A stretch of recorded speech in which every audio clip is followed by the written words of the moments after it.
It's the Green Rush Nation podcast. I just had the bluest dream that you've ever seen, and I can't believe that shit was green, cause it hit so clean, and my history is a mystery. I don't give a fuck, I just hit the tree on the 5th degree. We don't pit for free. If you don't got 5 shit, get up and leave. It's the Green Rush Nation podcast.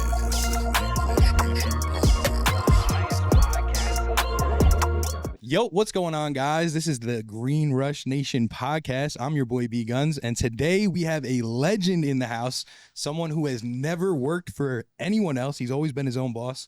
He's Armenian from Lebanon, businessman. He used to own gas stations, and now he made his way into the marijuana industry. Our friend, Jerry T.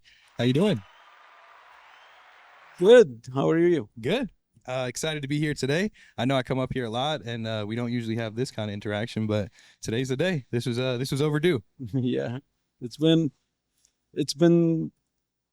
coming. You know, we've been expecting this. Have you been hearing good things about the podcast? I heard a lot of good things about the podcast. Even people that I don't even know, they're talking highly about it. Really? Yeah. I'm happy to hear that. Yeah. I'm happy to hear that. We've been going to events now, and in the space, a lot of people do know who we are, and they do know what we're doing. So it's finally time for you to come on, shed light, and tell the people about what you do. Usually we start this by asking your first experience with marijuana, but since I know you're not a smoker yourself, tell the people where you're from and just your beginning journeys into business. Well, I'm originally was born in Syria. Okay. I was a few months old. We moved to Lebanon. And then after the war started, we moved to Kuwait. Okay. The weather in Kuwait was not cooperating with my dad. And my dad said, okay, we need to get out of here. Yeah. And since there was war in Lebanon, we couldn't go back to Lebanon. So he decided to come to the United States when I was 8 years old.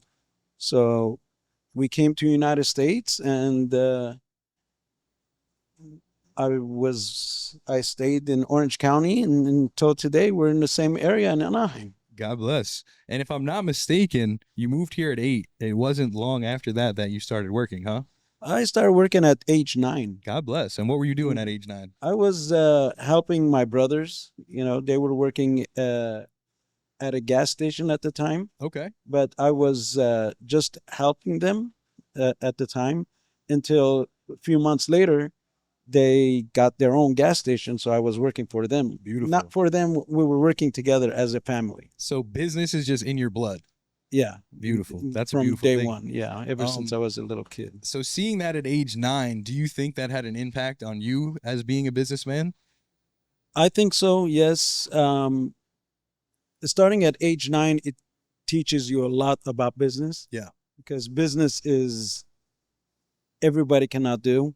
You have to put your mind to it, and you say, I could do it, and take the risk and jump. Yeah. Make it happen. Yeah. And not a lot of people do because it's scary.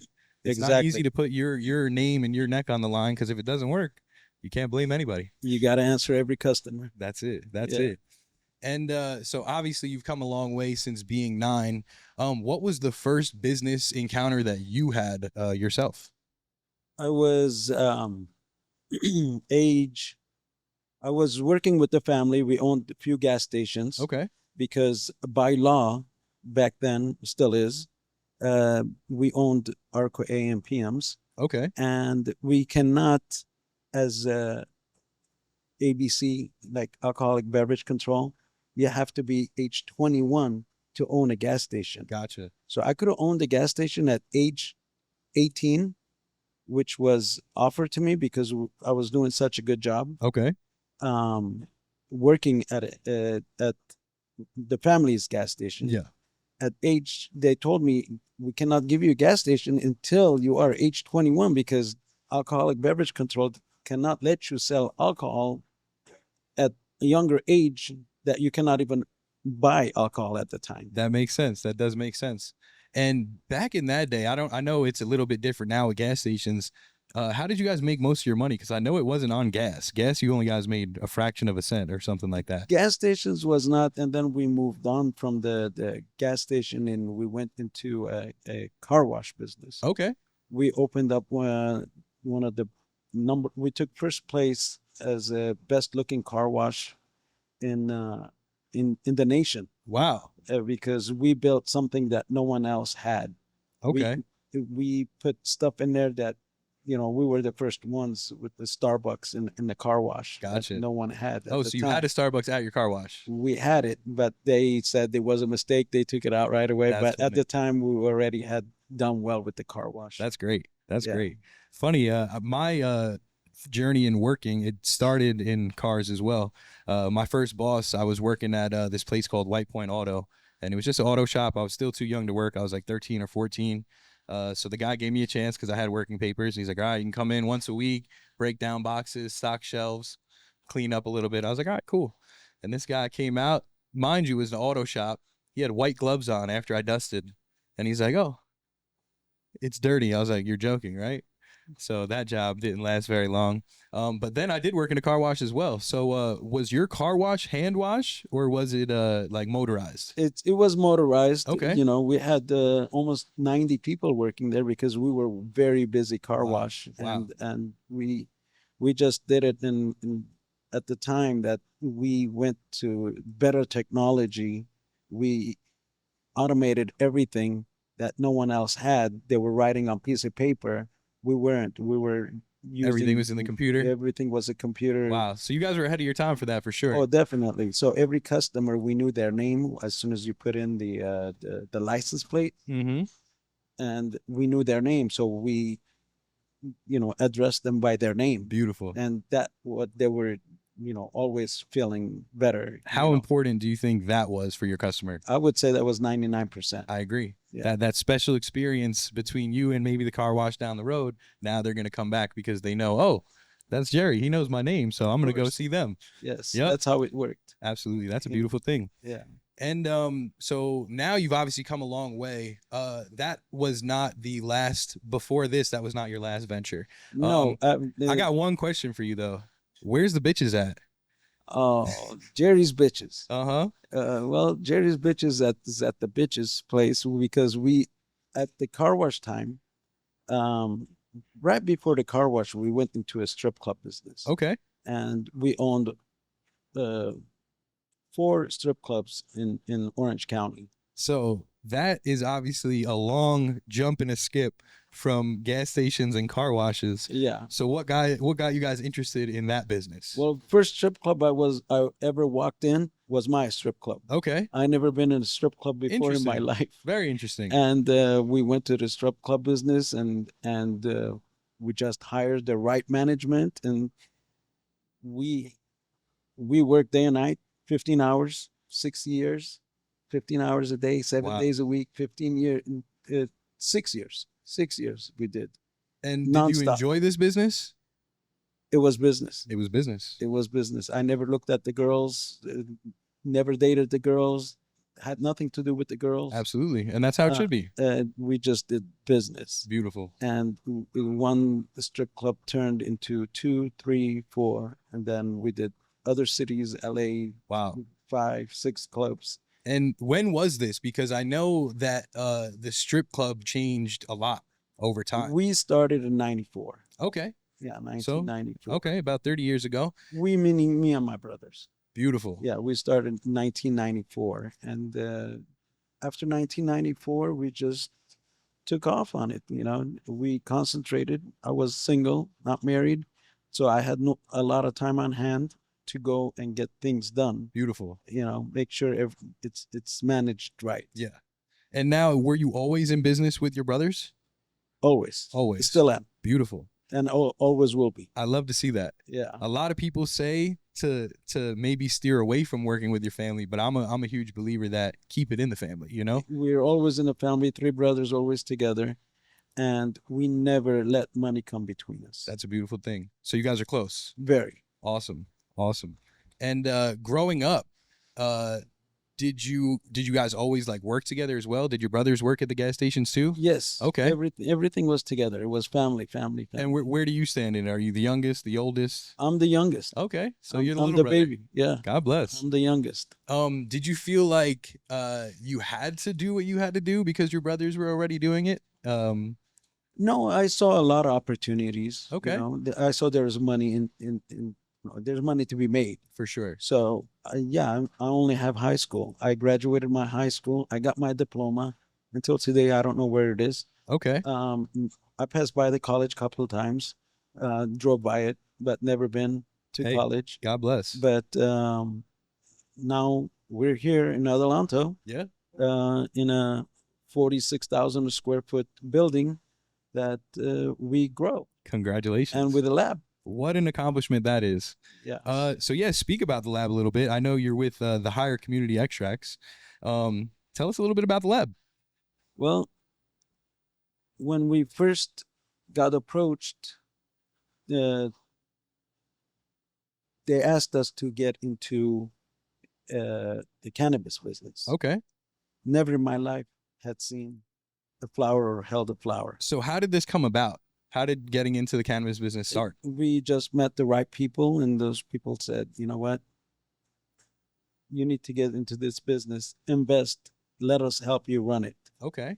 And that's what we did. Beautiful. And we took their word, we jumped on it, we built a brand new building out of concrete, and we made it just the way we got a lot of consultants, and they came out and they told us how to build it, what kind of machines to get, how to grow, how many lights to put, how to divide the rooms. Uh-huh. Instead of having one big room, just, we have 80 lights per room, 18 rooms. Crazy. This is a huge facility here. I don't think some people have seen facilities of this size. Yes. So they can't even comprehend how big it is. But this is literally like an Amazon warehouse size in industrial grow. Like, this is a hell of a place you got here. Yeah, it's pretty big, and we're off the grid. Yep. We have Completely off grid. completely off. We don't have. And how does that work? Well, we don't have any Edison here. We do. Okay. Now we do, but we're not using Edison right now. We're using generators. Wow. We have 10 generators. We create 8.8 megawatts of power that could run Disneyland. That's crazy. That is Literally. insane. Yeah. But we don't use it all. We only use a couple of generators at a time. Okay. But we do have backup generators just in case. Beautiful. But everything's off a generator. It's not gas. It's not diesel. It's all natural gas. Really? Wow. Yes. Okay. So that's great. So it's not even bad for the environment. No, it's not. Beautiful. Man, yeah, so that's crazy. And this place was built for this. So you guys, if I'm not mistaken, recycle the water and everything is Yes, our AC waters get recycled every day. beautiful. We reclaim 1,300 gallons of water Okay, per wow. day from the ACs. It goes into a tank, and when the plants needs to be watered, it automatically uses that water to irrigate the plants. That's a beautiful thing. Yeah. So now getting into this business, being in business in the past, did you have any expectations, or was it different than other businesses that you've been in before? No, because every business that we've been to, we've done restaurants too. Okay. Fine dining, if I'm not mistaken, correct? Yeah, it's very fine dining. Golden Nights in Buena Park. Beautiful. Back in the day, we built it, we opened it, and we took first place in the nation again as Awesome. far as Middle Eastern restaurants. So you guys are known for going in and building things from the ground up, huh? Building it up from ground up and making it the best that there is. Yes. That's what you got to do. So when we built Adelanto, we wanted to make sure it's the best. We have the best equipment, best lighting, best lab, best people working here. Absolutely. And we do expect. We don't expect the amount of money people say that you're going to make, because you make the money the way you need to make the money. Of It's course. not by what was promised to you. Yeah. You never take that. Yeah, no, it's true. It's very true. And I know you did touch on that we are up here in Adelanto, which is significant because there was many places you guys probably could have opened. What drew you guys to come to Adelanto and build? Adelanto, the city invited us. Okay. And they said, we are cannabis friendly. Okay. Come to Adelanto. We'll work with you guys. We'll make sure that your investment is returned.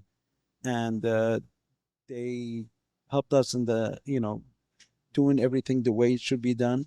The best thing about Adelanto, made us come to Adelanto, is they don't waste time. Okay. When you apply for a license, they're on it. Gotcha. When you apply for something, and if it's to the code, they're on it. Beautiful. They don't take their sweet time like some places in LA to get a license takes you a couple of years. So they're progressive here. They want this kind of business to operate in Adelanto. Of course, that's being business. Yeah. Because they collect taxes from Of us. course. And if they delayed us 2 years, they were going to collect those taxes 2 years later. Yeah, So, absolutely. so they're on top of it. They have a beautiful management. The city hall is a small city, but they're on top of their people that they're taxpayers. Good, good. And if I'm not mistaken, you guys are some of the highest taxpayers in Adelanto. We are the highest taxpayers. The highest taxpayers in Adelanto. Yes. That's a beautiful thing. Coming into this industry, what was some of the biggest obstacles you guys faced opening this place? The biggest obstacle was it cost more than what it should have cost Yeah, to build this place, because we didn't know how expensive equipment was, because we don't know nothing about this business. absolutely. But the biggest obstacle was that the financing.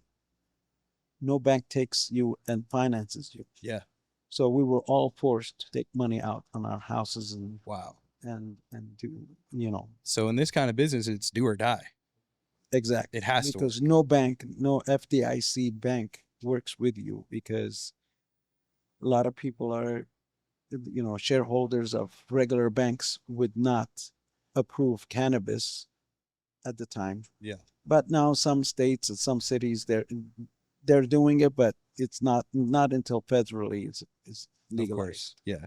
A lot of people do stay away from it for that reason. Correct. But do you think that's challenging as well? The laws around it. Have you guys had any complications with that? Not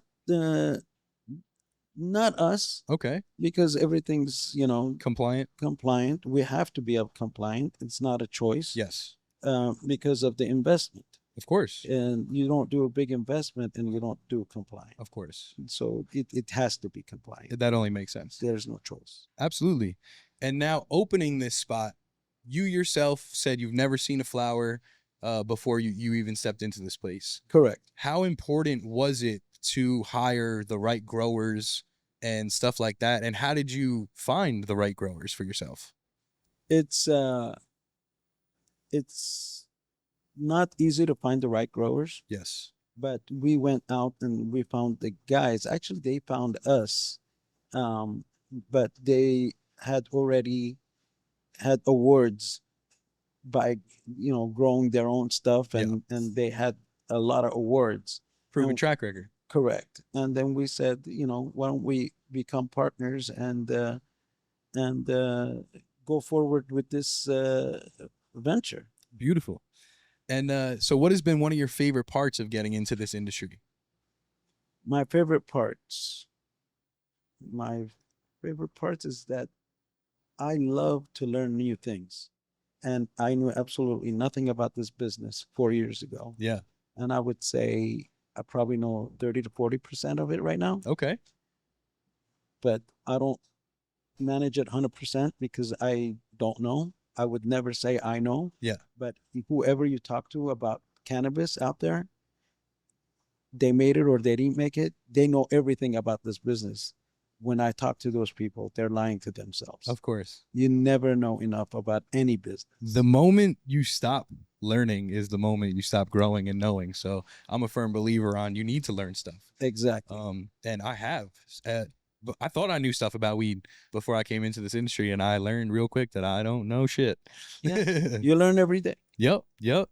And a big part of this operation working so well, you have very happy employees. People seem to be happy to work here. How do you keep an environment like that? And how important is it to keep an environment like that? As an owner, if you come to work like your employees, if you come in a bad mood, you're putting everybody in a bad mood. Yeah. When you come to work in a good mood, you're putting everybody in a good mood because they all look up to you. Yeah. And they all want to be a business owner one day. Of course. And I would want that. If they quit here and they say, I want to go work somewhere else, the first question I ask them is it a better opportunity? Yeah. If it is, move on. Don't stay here. Yeah. You know? God bless. So the environment, I make it happy. Yeah. And I tell them, if you're having a bad day, it's okay. Go home. Yeah. We'll see you tomorrow. Absolutely. We're not upset. Yeah. You know, and you know, at a time we had 200 some people working here, and they all come to work happy. If they're not happy, they're in the wrong place. Exactly. So you find a job that makes you happy. Very true. Does this job make you happy? I come happy. God bless. During lunch, we dance and play music Uh-huh. sometimes. You Hey, know? I've been here. I know about it. Yeah. And so I know you guys do stuff with your employees as well. You're a gambling man. You want to tell them a little bit about what your coin flip is with your employees? I always want to coin flip them and you know, just make them think that there's a challenge every day. So what is the coin flip for, though?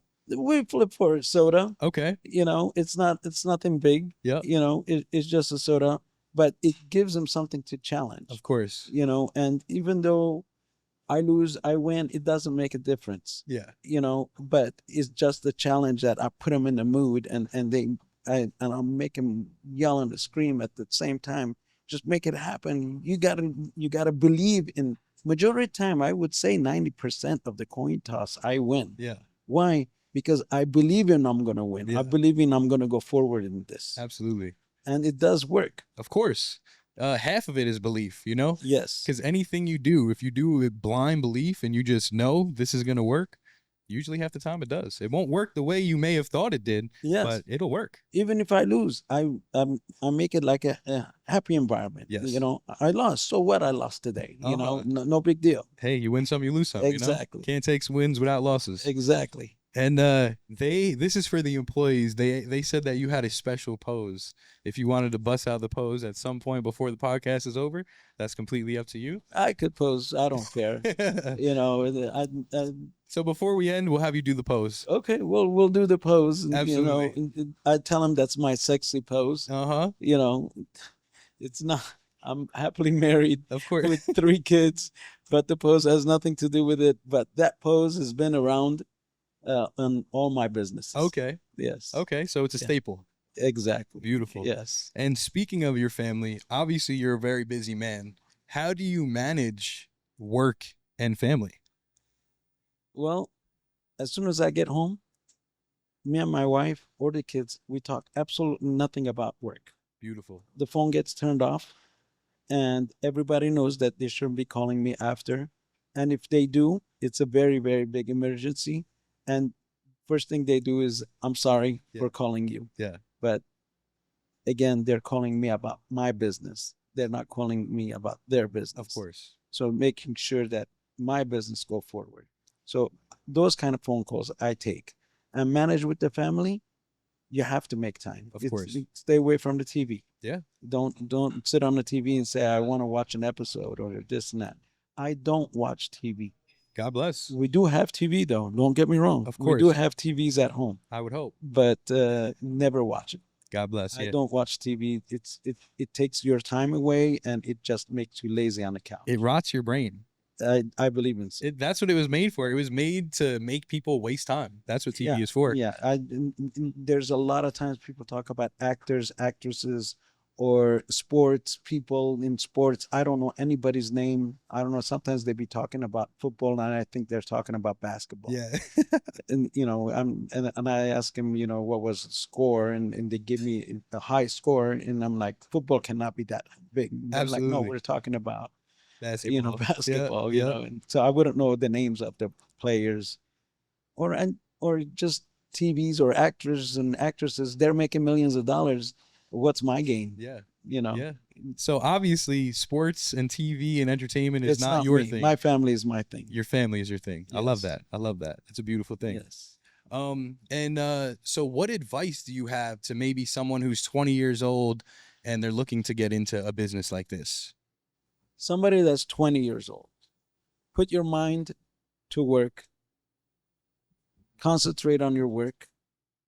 Put a goal, and put a time limit on your goal.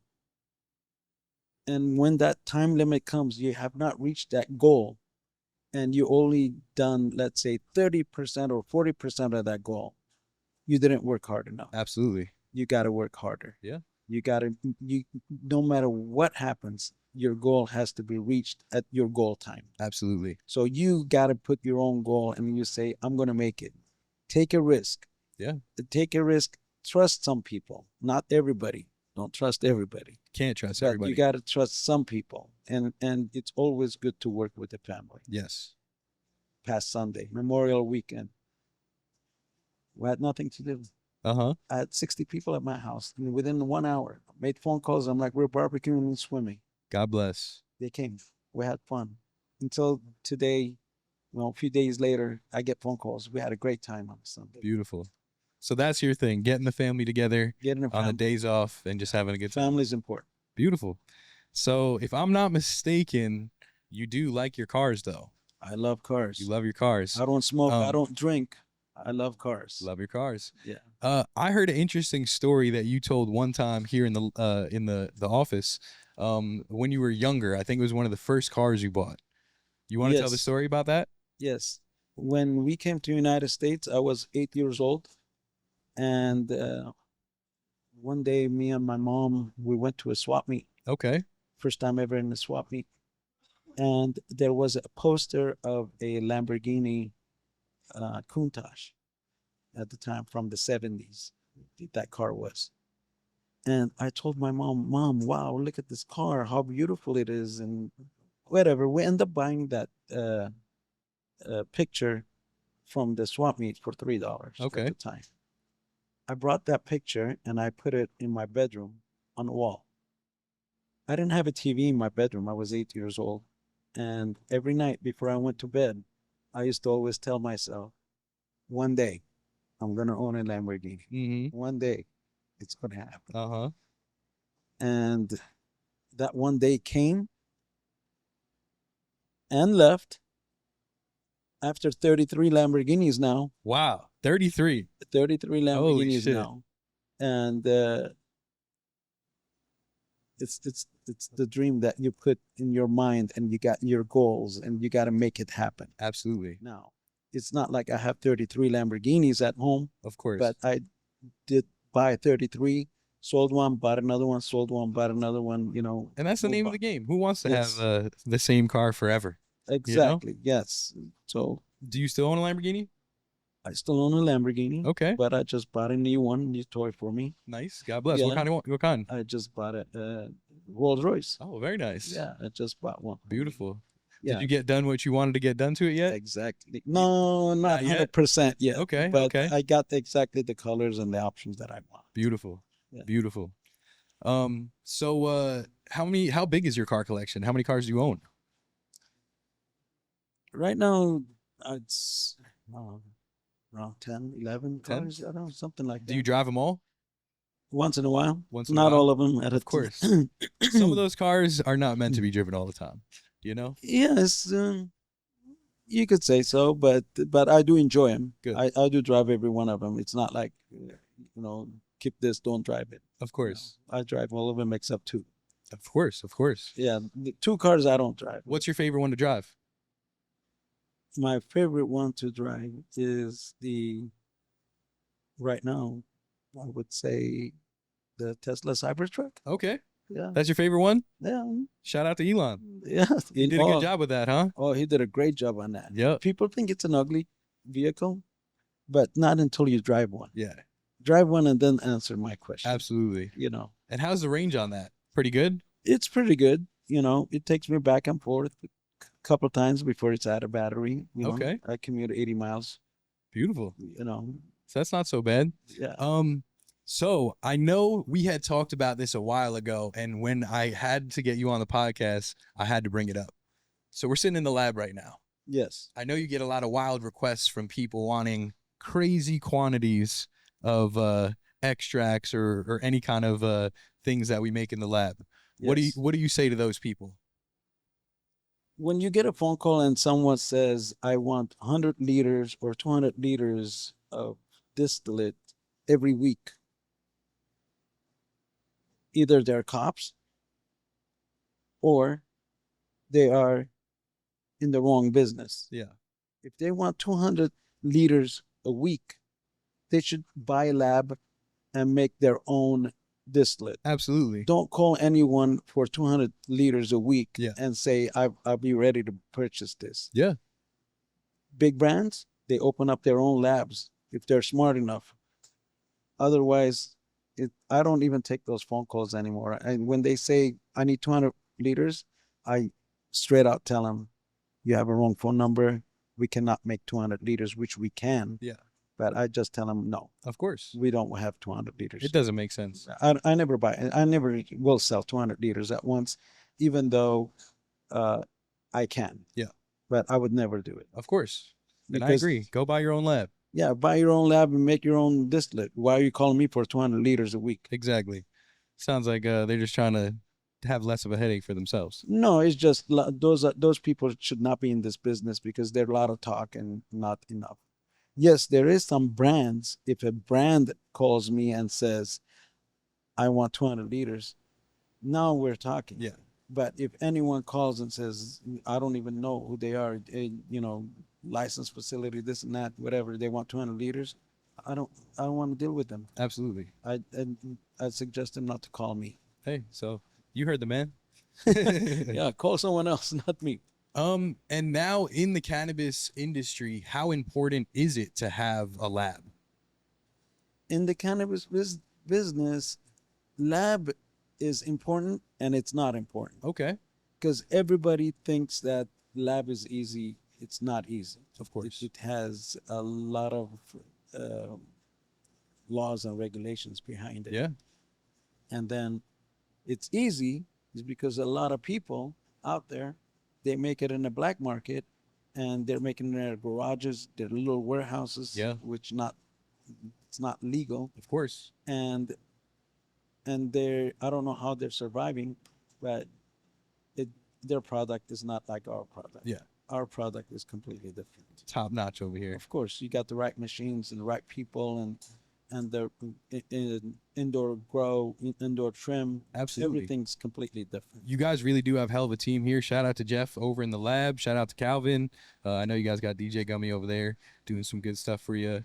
DJ Gummy is something different. He's Yes. a good guy. Good people here. Very good. The atmosphere and the energy is always good when I come. Where do you see yourself and the business, say 5-10 years down the line? 5-10 years down the line, I think we don't push our brand Okay. as much because we cater for others. Okay. I don't care about brand, and that's why we don't push our brand as much. But 5-10 years from now, I see ourselves at 7,000 lights Okay. because we have the property, we have the underground and all the sewer and everything, Yeah. and water, gas, everything's done. So I see myself at a 7,000 light location, Beautiful. So doubling, tripling. tripling. God Yes. bless. That's very ambitious. Yeah. And that's in the next 5 to 10 years? Yes. Beautiful. Beautiful. Do you see yourself still coming into work every day in the next 10 years, 5 No. years? No? No. So eventually you want to No. have this be just Most an likely operating. you guys take over. Beautiful. That would be a beautiful thing. Yes. That's why it is good to have some young blood in here. I know you guys have Sacco in here. Great guy. He helps us select great strains out here. He's my nephew. I know. Family run. There you go. Keep it Yeah. in the family. Yes. But it's super cool to see how you guys do have everything here. This place is all branched off. One side you guys have the grow, the other you have the guys trimming, curing. Everything works in unison. Departments. Yeah, Yeah. so it's pretty cool how you guys separated, and I think it works very well, flowing wise. It's a teamwork. Yep. It's a teamwork. Um, Great team. So what would you say is the busiest time of year in the cannabis industry? Busiest, I would say, is coming up in June. Okay. And why is that? Just summer? Summertime, people come out, they smoke, they're having fun, I would say so. The slowest time, I would say, it's around Christmas. Okay, that makes sense. Because Nobody has money. I guess they're taking their money somewhere else. Exactly. To the malls. Yep. Instead of cannabis. That time they got to buy all gifts for everybody. So Exactly. makes sense. Yeah. Makes sense. Would you change anything? Is there anything that you would change? Absolutely not. Nothing at all. No. Beautiful. So We built it the right way. We had the right people. We have the right consultants. we did it exactly the way it should have been built. Absolutely. Yeah, no, I wouldn't change nothing. Beautiful. Well, you guys definitely have a hell of an operation here. And shout out to Donnie and Dylan, your growers, because without them growing the great weed, this is not possible. They are the best. Yes, they sure are. They are the best. And Calvin too. Calvin yeah. operates the lab as well. Yeah, I mean, helps out on the everything's. Does he grow as well, Calvin? no, he's more on the on the left Concentrates? side. Yeah. Okay, beautiful, beautiful. And is there anything else that you would want the people to know about Jerry? No, No, they. the people already know. I'm just down to earth guy. Just living life as happy as possible. Absolutely. That's what you got to make yourself. You got to make yourself happy. On my worst day, I still have a smile on my face. For sure. You have to. Yeah. Because being upset, depressed does not get you anywhere. That's for damn sure. Resolve your issue and move forward. So talking about your roots again for a second, I know you said you're from Lebanon. Yes. Do you guys ever go back and visit? Every year. Beautiful. Is it a family trip? Oh yeah. Beautiful. Every year. What does a Tartarian event look like? If you're Armenian, you would know what I'm talking about. It's a huge party, family. They're just partying, meaning dancing. Doesn't mean drinking Of or course. smoking. Yep. But, Good just vibes, food. family food. Eat as much and eat until your stomach hurts. Beautiful. Yeah, that's the Armenian style. What's your favorite Armenian dish? You gotta talk about chorobats. Chorobats is the best thing you can do, right? Gus, you're sitting over there. You're not saying nothing. Chorobats, Armenian barbecue, the shish kebab barbecue. Yep. That's the main thing. We have to have that when the family gets together. If it's an outdoor event, Beautiful. we got to do that. Beautiful. I mean, you guys have definitely been putting me on to the Armenian cuisine, and it is something. And shout out to your wife, because she's a great cook. I've tried a lot of her dishes now at this point, and man, I like Armenian food. It's good stuff. Thank you. Anything you want to get off your chest? This is your first time on a podcast, so I want to make sure that you say what you got to say. Nothing. I've just the people that are watching this out there is just that if you have a goal, make your goal. Put your just run until the end. Don't never give up, and your goal will always work. And that was my goal, and just don't think of anything else. Stay away from TVs, internet, and stuff that TikTok or stuff that wastes your time and doesn't get you anything. I don't watch TikTok. Yeah. Because I'm literally watching someone else's mess up. Yeah. Yeah. Someone else live their dreams. Yeah, let them live that dream. Absolutely. My one important thing is I spend time with my family. Absolutely. I think one of the most important takeaways you said about setting goals is to set a time limit too. Because there's one thing to have a goal. If you have no urgency, you might never accomplish your goal. Yeah, if you don't have a time limit, what if your time limit is 100 years from now? You'll be dead before that. That's true. That's very true. So you got to put a time limit. Absolutely. And take risks in life. You got to take a risk. Sometimes you win, sometimes you lose. Yep. The majority of the time you lose, but one will always will make it. Exactly. And you need the losses to win, because Definitely. you learn. If you lose and you learn, that's how I look at it. There's no losses. It's just lessons, Definitely. So, but hey, Jerry, I appreciate you sitting down and taking the time out of your day. I know you're a very busy guy, but I think the people needed this. They needed to hear someone like you speak about the business and just about your story as well. Yes. A very proud Armenian person. You sure are. Yeah. On his Tesla, it says powered by an Armenian. Yeah, it says foundation. Powered by an Armenian. Yep. Yes. So he is proud, and hey, I'm proud to know someone like you and the Armenians. One makes an concentrate better than somebody else's. I don't touch on the product side. Okay. Got you. Okay, no worries. So what makes our concentrates that are made in this lab different than others? We have the right machines, first of all. Okay. We use the right gases, not dirty ones. Okay. We use the clean ones. Our flower is grown in the building, and it gets trimmed in this building, and the trim comes straight from a cold room to a freezer. There's no transportation Okay. for it to downgrade. So everything's made from our flower. Everything's made from our Okay. Beautiful. Yes. So it comes straight from our trimmers to our freezer to our lab to be, worked on and make whatever needs to be made, sugars. So that's how batters. we know you get the best quality because it comes straight from our grow Yeah. right around here. There's, And there's no transportation. beautiful, beautiful. And obviously we're not outsourcing products, so we know the quality of our product. Exactly. Yeah. I don't even test our product because we know it's going to pass test. Absolutely.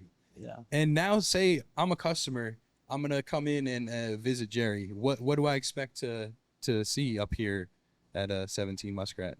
Well, we can give you a tour of our company. Okay. What we do, what we don't do, and if you are a licensed person, first we check and see if you are a licensed person. Okay. If you are a licensed person, we give you a tour of the company and we tell you what we do, what we don't do, and what we can offer. And if you are a customer, you're coming straight to the source. There's no middle guys. Yeah. So you're not going to get any better pricing than what you do here. Yeah. So we show you exactly what this company does.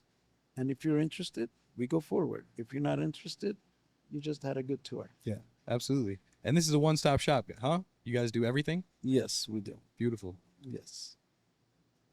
Beautiful. The lights went off because Uh-huh. everybody went No to motion. lunch. Yep. Everybody went to lunch. There you go. So that's cool too. We could speak about that. So this whole place is automated, huh? Everything's automated. Everything is automated. Yes. The lights just went off because there was not a motion in the building. It's lunchtime. Yes. Even everything down to the watering system for the plants, that's all automated as well, correct? Yes, we have the ROA system Okay. that each plant has a sensor in it. It detects what nutrition is missing. It gives it that nutrition. Beautiful. So wow. So everything's monitored and it gives it to it as it needs it. Yes. It's pretty set and Yeah, forget. we don't water our plants. Very cool. Very cool. It's all automated system. That's a beautiful thing. Yeah. All right. Let me just check with them, ask if there's anything else they need me to ask. If not, we're going to wrap it up. Okay. Anything else? Good? All righty. Well, Jerry, we appreciate you coming out. Having us because we're at your facility. And man, I learned a lot today, and I feel like the people did as well. How can the people contact you if they do want to become a customer? They could contact us through a phone number or email, whatever it is. Instagram, email. You could always reach out to Green Rush too. We'll direct you guys straight to the source. Green Rush. Absolutely. Green Rush. They could straight out, contact us. Perfect. Well, great. It's not that hard to find us. It's definitely not. It's definitely not. And if you haven't been up here, definitely come check it out. Because like I say all the time, this is Disneyland. If you're in the cannabis industry and you've never seen anything like this, this is Disneyland for us. So, hey, that's it for today's podcast. I think this was a good one. Tell your mother, your brother, your sister, tell your whole family. If you got a family as big as Jerry's, man, it's a lot of people. Yeah. But we'll see you next time. Thank you. Perfect. I just had the bluest dream that you've ever seen, and I can't believe that shit was green, cause it hits so clean, and my history is a mystery. I don't give a fuck, I just hit the tree on the 5th degree. We don't pit for free. If you don't got 5 shit, get up and leave.